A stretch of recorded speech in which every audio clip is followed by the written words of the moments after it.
Coming up in the news, a proposed increase in passenger fees sparking outrage on Grand Bahama. Bahamas Paradise Cruise Line set to return later this year.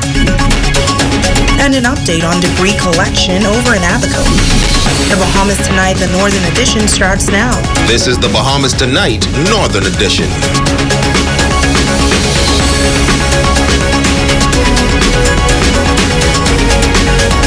The Bahamas Tonight, the Northern Edition. Good evening, I'm Natalia Hall. Thank you so much for tuning in. Topping news, strong objection tonight to a proposed increase in fees at the Freeport Harbor. A major stakeholder in the tourism sector says any additional charges could be catastrophic. In a memorandum released by Hutchison Port Holdings on August 11th, all port users were advised that effective January 1st, 2021, an infrastructure fee of $1.75 per passenger will be applied to cruise, ferry, and mailboat passengers at the Freeport Harbor.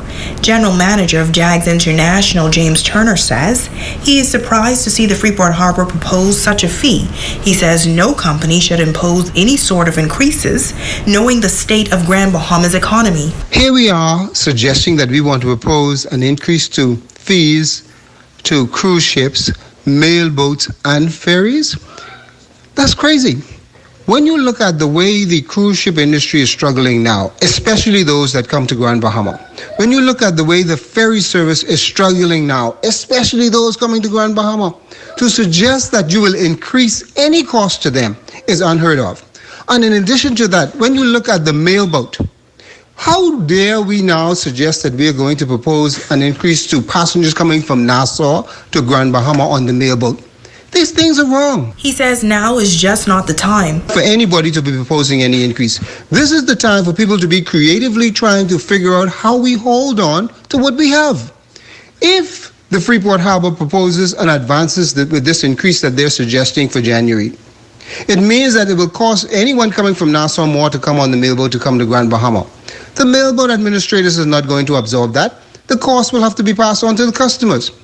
If you now advance this with Balearia, with Paradise Cruise Lines, who are struggling to come to this island, it means that they now have to add an increase for their services coming into Grand Bahama. The business owner says knowing the challenges facing Grand Bahama, businesses should be looking at other means to make ends meet. Nassau is fighting to get its act together, but they're not proposing increases for business coming in. In fact, they're discounting to get business to come. The Grand Bahama Group should really be considering discounting, not raising any fees. The Freeport Harbor, they should be discounting, not proposing to raise any fees, so that we hold on to what we have rather than perpetrating things that will cause a further loss of business. Now we reached out to Hutchison for clarification on the proposed increase in passenger fees. However, they did not offer a comment. In other news, Bahamas Paradise Cruise Line yesterday announcing new details surrounding the resumption of its sailing operations. Chief Executive Officer O'Neill Kosha in an official statement noting that at this time, the company plans to resume operations on November 4th, 2020 on board the Grand Celebration and March 3rd, 2021 on board the Grand Classica. The CEO adding that the popular cruise line has been planning its anticipated return to sea for October. However, as they continue to monitor the situation surrounding COVID-19 and communicate with the Bahamian government on their plans to allow leisure guests to return, they have determined that a further extension is in the best interest of their guests and crew. The statement continues that while it is disappointing that they are unable to sail as planned, they believe the decision will ensure the health and safety of their guests and crew.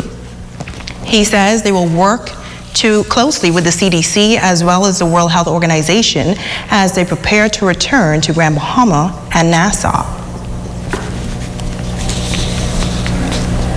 In other news, the Progressive Liberal Party Chairman Senator Fred Mitchell arriving on Grand Bahama from the United States yesterday.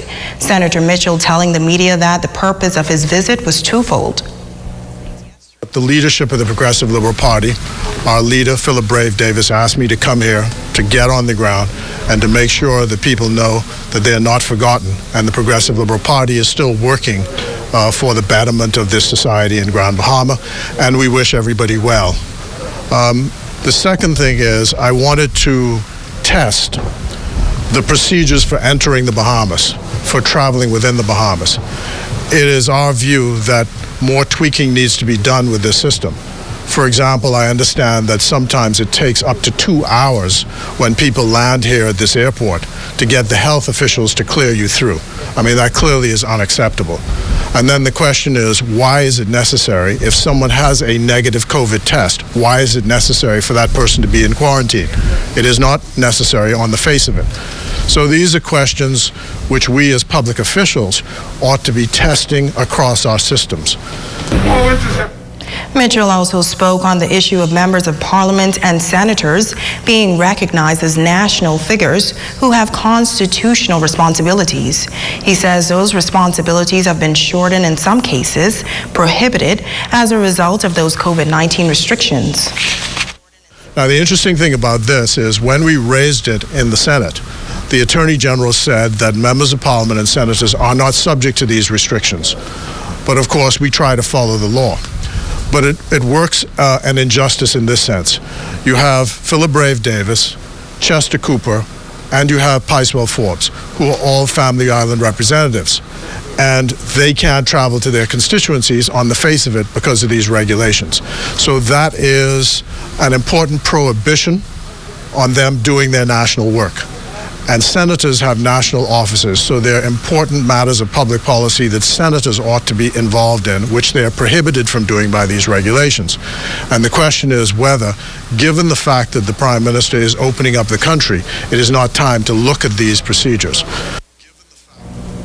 Meantime, the chairman of the governing Free National Movement issuing a statement today accusing Mitchell of bad judgment.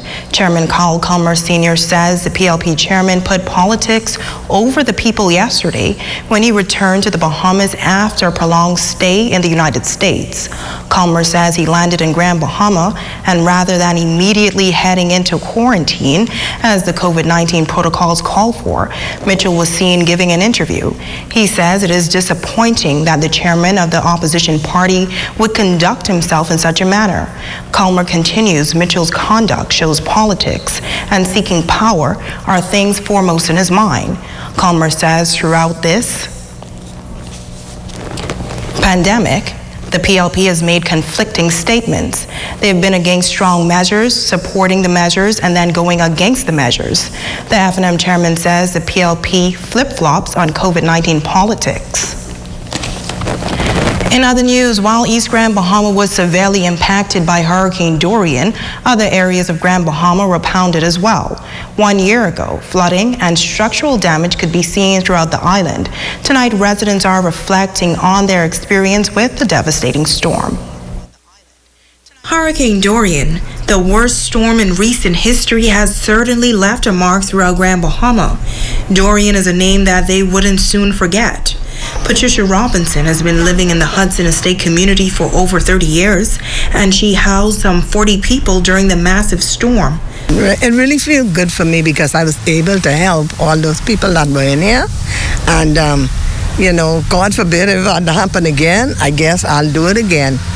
Dorothy Pratt Bain, another victim of Hurricane Dorian, lost her home in the Regency Park community. I lost everything.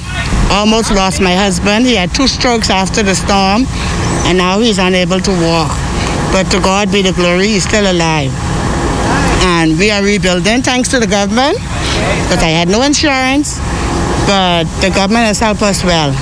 Dolores Stubbs says she has been living in Mayfield Park for 40 years, and she has never seen that much water in that community until Hurricane Dorian. It's good it didn't come as high as, we thought it would come, because we have a next door neighbor who are upstairs, so we went next door to him. We feel much safer there because we could go upstairs in case it did come higher. But we're still trying to rebuild. We still right now have one home working on some stuff right now. Yeah, but it's been hard. For Anastasia Sayers, a West End resident, she says Dorian is a storm that she will never forget as she lost her entire home. She says she recently started a GoFundMe page as she still needs help with her rebuilding efforts. those who live on the Bayshore Road to get affected. I lost everything. 1 year later, I am only to the foundation. Danella Seymour says she too was affected by the hurricane in the Arden Forest community, but for her, something positive came out of the situation. I got to know my neighbors. My house had a lot of roof damage, but it didn't get flooded, so I had neighbors that came to stay with me during that time, and we weren't, before then we weren't close. Now I can say we're honestly close and more neighborly, and we look out for each other. So this Hurricane Dorian was a blessing to me in that way. I'm still trying to get on my feet. I had a surgery, then in January, then after that, COVID. These residents say it is their hope that no other hurricane comes near the Bahamas during this 2020 Atlantic hurricane season. I hope no more don't come. And if any come, I hope they stay on the ocean and don't come this way, because right now I don't think we could have another hurricane right now. We don't need no more. After Dorian, no more. Because I have 3 daughters in ABACO, and they lost everything too. I pray every day that we don't have no hurricane this year. Little tropical storm or something come, but hurricane, no, not like Dorian again, no. Hurricane Dorian left tons of debris in its wake here on Grand Bahama and in the Abacos, and cleanup continues to be a mammoth task. Tonight, Megan Shepard takes a look at cleanup efforts on the island of Abaco. 1 year post-Hurricane Dorian and 8 months since the creation of the Disaster Reconstruction Authority, Project Director Wendell Grant is reporting that millions of cubic yards of debris has been cleaned up on the island of Abaco. Currently, there are 2 debris management sites on the island. Right now, we've measured 3.1 million cubic yards of material collected and transported to the debris management site. Behind us is the Spring City DMS site, and it holds all of the debris from Leisurely community coming south to Spring City and off of the keys of Elbow Key and of Manasseh Key. This is where the debris is held. It will be processed and it will be disposed of eventually. On Grand Bahama, there are 3 sites, all located in East Grand Bahama. He says that over the past 8 months, the major debris has been cleaned up, and now what remains is debris from private homes and businesses. Right now, the community cleanup contracts are winding down in both Grand Bahama and in Abaco. We've collected debris out of the communities, which includes household waste, which owners have been able to push out to the curbside, and all of the debris that's in the community in terms of the road right-of-ways and on the verges of the road. So we've been rather successful in collecting all of that debris. Persons still have additional work to do to get their debris handled, and we will be doing some isolated pickups in the communities, but right now our debris cleanup campaigns are winding down. Now, the Minister of Education recently announced that schools on Abaco will be held on a completely virtual platform. Grant gave this update on the rebuild of schools on the island. With the exception of Treasure Key and Patrick J. Bethel, all of the schools in Abaco would be substantially completed by September. The Green Turtle School and the Hopetown School will be partially completed. Definitely by early October, they'll be 100% complete. There's a contract that is underway for the Patrick J. Bethel School to be repaired, and Treasure Key School will be repaired or reconstructed. Grant also adds that a new community center and hurricane shelter will be built in the Central Pines community on 6 acres of land. That project is expected to begin construction by the end of 2020. We're looking to offer a developer a public-private partnership with the government of the Bahamas to design and construct the shelter community center. This community center is intended to be built as a resilient structure using modern materials and using green construction. We desire for it to be a self-sufficient structure so that it has solar power, its own independent water source, sanitary conditions, so that in the event of a disaster, it will be able to function independently. He says that a number of other projects are on the drawing board for the DRA, including extensive marine cleanup. We have work in education, we have work in health, we have work in infrastructure. We have a lot more work to do in the communities. So right now we're actually moving on to doing work with shelters, doing work with schools, doing work with residences and residential issues in the community, We're looking to design and do some residential communities in both in ABACO, some temporary housing and modular housing in Grand Bahama and ABACO, and we have salvages to do for cars and for marine cleanups. Very shortly, we will be launching a marine cleanup and a car salvage program. We have to make sure we attend to picking up whatever vehicles have been left behind in the community, and we also definitely have to clear any boats which have been downed and are in the waterways, preventing safe marine transport. Megan Shepard, 7S Network News. So much for that report, Megan. A stabbing incident over in Abaco has left 2 males in serious condition. Police tells us that officers were called to the Marsh Harbor Clinic early this morning, where it was reported that 2 males were brought in for medical attention following an altercation in Murphytown. Now, those males were then airlifted to New Providence for further medical attention, and police are actively investigating this matter. Some sad news tonight as police are investigating the apparent drowning of a toddler on the island of Bimini. Reports say the 3-year-old boy was found at the bottom of a pool on a resort property in Bimini shortly after 9 on Tuesday. The child was rushed to the Bimini clinic and later airlifted to the Princess Margaret Hospital, where he succumbed to his injuries yesterday.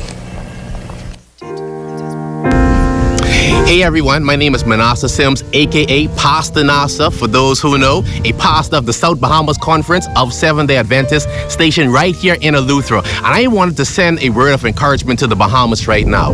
In the book of Deuteronomy chapter 31 and verse 6, the Bible says, "Do not be afraid. Instead, be courageous." Why? Because the Lord your God is with you and he will never leave you nor forsake you. Now I know it's crazy, y'all. I mean, coronavirus numbers are going up higher and higher every single day. We don't know who to trust. We don't know where is safe.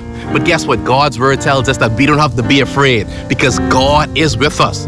About 3 weeks ago, I want to share the story with you. I was driving down the long, long roads of Eleuthera, passing through Gregory Town, and guess what? I fell asleep behind the wheel. Yep, you heard me correctly. I fell asleep behind the wheel, and in just a split second, my car ran off the road, and I went into a ditch, and I tumbled and turned upside down until I came to a stop. My car's written off, but guess what? I'm not written off. I'm still alive. I'm still healthy. I'm still here because of what God has done. And if God could save me from this car accident, I took it to mean that it could be coronavirus, it could be any virus. God is able to keep me safe. He's able to keep you safe in spite of our circumstances. And so today, Bahamas, I want us to understand that we don't need to fear this virus. We don't need to fear the loss of jobs. We don't need to fear the economic instability. Why? Because our God is greater. He's able to resurrect a dead economy. He's able to cure a virus. He's able to keep us safe in the midst of a multitude of people who may be sick. Because if we trust in Him, if we put our hope in Him, He is able to do greater and more than we can think or imagine. So I just wanted to encourage you today. You may have been in fear. You may have been worried. You may have been caught up by circumstances. But God, our God, He will never leave you. He will never, ever, ever forsake you. So trust God today. Until next time, Bahamas, I love you.